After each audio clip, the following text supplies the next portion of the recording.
आज या सगळ्या गोष्टीचा परिणाम एकंदर समाजावर काय होतो याकडे दुर्लक्ष करून चालणार नाही. आज सामाजिक ऐक्य हेच पुढे अडचणीत येईल का काय असं आपल्या सगळ्यांना दिसतं आहे. आपण गेले काही दिवस बघतो महाराष्ट्रामध्ये आरक्षणाचा प्रश्न आला. आरक्षण ही गोष्ट काही महाराष्ट्राला नवीन होती. राजेश्री शाहू महाराजांनी त्यांच्या हातामध्ये सत्ता असताना समाजाच्या दुर्बळ घटकांच्यासाठी आरक्षणाची आवश्यकता आहे ही भूमिका मांडली आणि 50% आरक्षण देऊन त्यांनी समाजाच्या उपेक्षित वर्गाला शिक्षणाचे आणि प्रगतीचे दरवाजे खुले केले. हा आदर्श महाराष्ट्रामध्ये तरी होता. आता या प्रश्नावर वादावादी सुरू झालेली ही आपल्याला बघतो. हा वाद समाजामध्ये एक प्रकारचा कटुता वाढेल का काय याची शंका आहे. आज गेले काही दिवस आपण बघतो मराठा विरुद्ध ओबीसी या प्रकारची चर्चा सुरू झाली.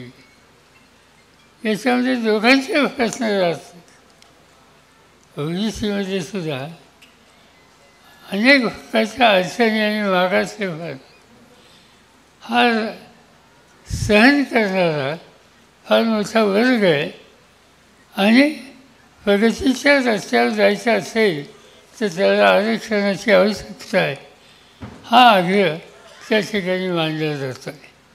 आणि दुसऱ्या बाजूला दुसरा मोठा वर्ग जो आहे जो शेती करणारा आहे अन्य क्षेत्रामध्ये आहे त्या मराठा समाजातसुद्धा आज संपूर्ण महाराष्ट्राचं चित्र बघितलं ते एकंदर शेती क्षेत्रामध्ये जवळपास 88% पेक्षा जास्त हा जो वर्ग आहे त्याच्यापासून ओबीसी किंवा मराठा वर्ग हा बाजून राहिलेला आहे. आणि त्यामुळे शेतीमध्ये मर्यादा आलेल्या आहेत, पाण्याच्या समस्या आहेत, उत्तम शेतीचं प्रमाण कमी आहे आणि त्याचा परिणाम आज जीवनाच्या वेगवेगळ्या क्षेत्रामध्ये काम करायला आम्हाला संधी आहे का नाही या प्रकारची शंका आज मराठा समाजाच्या तरुणांच्यामध्ये आज आपल्याला पाहायला मिळते. आज विकासाच्या कामाला प्रोत्साहन देणं ही कुठल्याच सरकारची जबाबदारी असते. पण विकास म्हणजे काय? उद्या इथं कारखानदारी करायची असेल, MIDC करावं लागेल. MIDC करायची म्हणल्यानंतर जमीन घ्यावी लागेल, म्हणजे शेतीची जमीनसुद्धा ॲक्वायर करावं लागेल. धरणाचे प्रकल्प हे जर करायचे असतील तर त्यासाठी जमीन आपल्याला घ्यावी लागेल. शैक्षणिक संकुलं उभी करायची असतील, वाढतं नागरीकरण होत असेल तर त्यासाठी जमीन घ्यावी लागेल. याचा अर्थ हा आहे की शेतीची जमीन दिवसेंदिवस कमी होते आणि शेतीवर अवलंबून राहणारा हा घटक हा दिवसेंदिवस वाढतो आहे. आणि हे चित्र बघितल्याच्या नंतर शेवटी पर हेक्टर यील्ड उत्पादन हे वाढवणं याच्याशिवाय पर्याय नाही. आणि त्यासाठी ही नवीन टेक्नॉलॉजी जी जगाने स्वीकारली आहे आणि भारत सरकारने सुद्धा धोरणात्मक निर्णय घेऊन त्याचा स्वीकार केला. महाराष्ट्र सरकारसुद्धा त्याचा विचार करण्याच्या प्रवृत्तीला लागलेलं आहे. त्या सगळ्या गोष्टीच्यासाठी आपल्याला प्रयत्न करावा लागतील.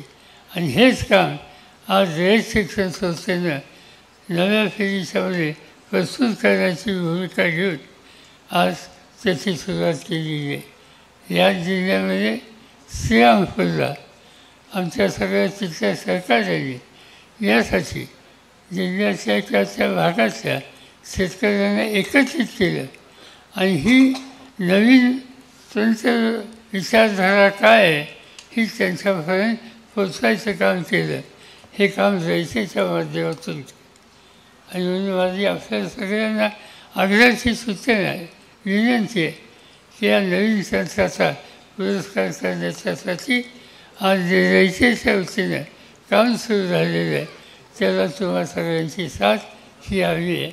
आणि माझी खात्री आहे की अजून करू रयत शिक्षण संस्थेच्या इथल्या सगळ्या उभारणीमध्ये मोलाची कामगिरी करतायत, खरंच आलेले आहेत ते या सगळ्या बदलाचा स्वीकार करून निश्चितपणानं आज आपल्याला जे नवीन चित्र उभं करायचं आहे त्याच्यासाठी मोलाची कामगिरी करतील याची खात्री ही माझ्या सरकारला आहे. मी त्यांच्याबद्दलचा हा ग्रंथ काढला तो मी आता चालला नसता, पण चांगला ग्रंथ आहे, त्याच्यात अनेक चांगले लेख आहेत, त्याच्यामध्ये या जिल्ह्याच्या समाजकारणाच्या संबंधीचं फार लिखाण आहे. आणि माझी खात्री आहे की हे लिखाण एक नव्या पिढीला प्रोत्साहन देण्याच्यासाठी नक्की उपयोगी पडेल एवढंच या ठिकाणी सांगतो. त्याचं प्रकाशन झालं असं या ठिकाणी जाहीर करतो. आणि तुम्हा सगळ्यांच्या सहकार्याने अजून वाचताना आपण सगळेजण साथ देऊ, सहकार्य देऊ आणि जी परंपरा 2-3 पिढ्यामध्ये त्यांनी जतन केलेली आहे त्याच्या पाठीशी आपणसुद्धा आपल्या पद्धतीनं जे काही करता येईल ते करण्याच्यासाठी त्यांना साथ देऊ.